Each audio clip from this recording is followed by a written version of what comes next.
Hello guys, welcome to my channel. आज हम लोग पढ़ने वाले हैं इकोनॉमिक्स के बारे में, यानी कि अर्थशास्त्र, जो कि पीईटी में पूछे जाएंगे।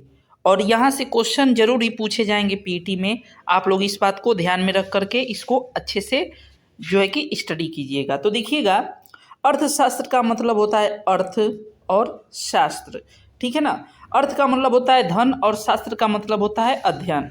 अर्थात धन का अध्ययन ही अर्थशास्त्र कहलाता है। क्या कहलाता है? तो अर्थशास्त्र कहलाता है। अर्थशास्त्र ग्रंथ आचार्य चाणक्य द्वारा लिखित है, यानी कि अर्थशास्त्र नाम से इतिहास में एक ग्रंथ जो है कि लिखी गई है पिछले समय में, जो कि राजनीति से संबंधित है। इस बात को आप ध्यान दीजिएगा। कभी आप ये ना समझें कि ये अर्थशास्त्र जो है कि क्या है, ये इकोनॉमिक्स से यानी कि आर्थिक विषय से संबंधित है। नहीं, ये राजनीति से संबंधित पुस्तक है जो चाणक्य ने लिखा है।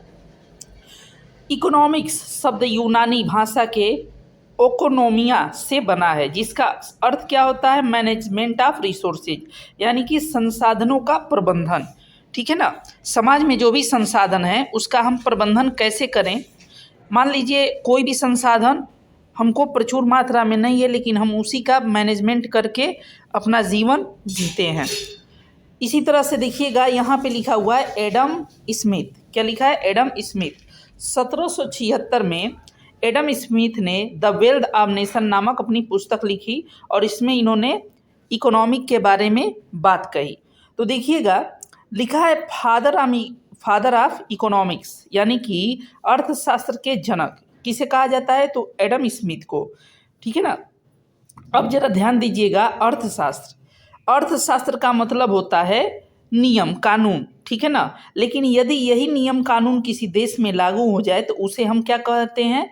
अर्थव्यवस्था कहते हैं। क्या कहते हैं? अर्थव्यवस्था।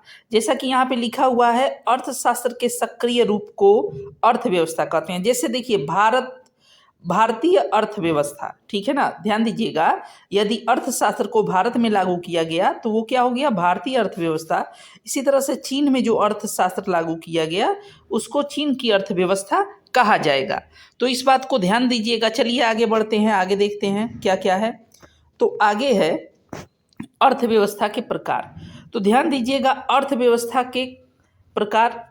तो पहला प्रकार क्या है? पूंजीवादी अर्थव्यवस्था, पूंजीवादी, जिसे उदारवादी अर्थव्यवस्था या बाजार अर्थव्यवस्था भी कहते हैं। इसका विचार किसने दिया है? तो विचार दिया है एडम स्मिथ ने, ठीक है ना। लेजर फेज हस्तक्षेप का सिद्धांत। लिखा है संसाधनों पर नियंत्रण किसका होता है, यानी कि ये अर्थव्यवस्था जहाँ लागू होती है जिस देश में, वहाँ पर निजी क्षेत्र यानी कि प्राइवेट सेक्टर का क्या होता है? वहाँ पे नियंत्रण होता है, यानी कि सारी चीज़ें प्राइवेट होती हैं। फिर लिखा है इसका उद्देश्य क्या होता है? तो अधिकतम लाभ कमाना, यानी कि केवल लाभ की दृष्टि से ये लोग काम करते हैं, जैसे कि यूएसए में है, कनाडा में है। इसी तरह से आगे देखिएगा, आगे है समाजवादी अर्थव्यवस्था।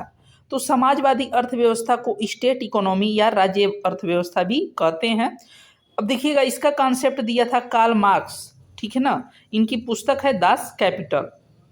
आगे लिखा है संसाधनों पर नियंत्रण का क्या किसका होता है यहाँ पे?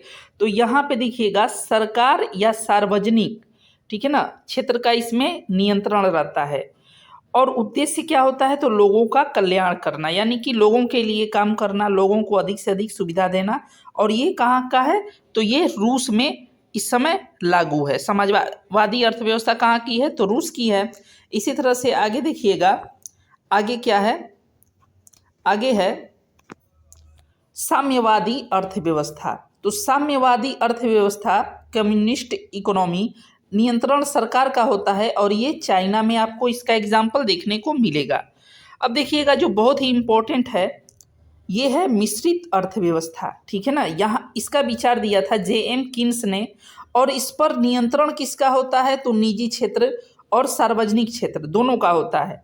अब देखिएगा, ये आपको भारत में देखने को मिलेगा। भारत ने देखा कि लोगों का भी कल्याण करना है और जो है कि लाभ भी कमाना है। तो इसलिए इसने बीच का रास्ता अपनाया, मिश्रित अर्थव्यवस्था। यहाँ निजी क्षेत्र और सार्वजनिक क्षेत्र दोनों का नियंत्रण रहता है और दोनों का उद्देश्य क्या होता है, देखिए, लाभ कमाना निजी क्षेत्र का और लोगों का कल्याण करना सार्वजनिक क्षेत्र का।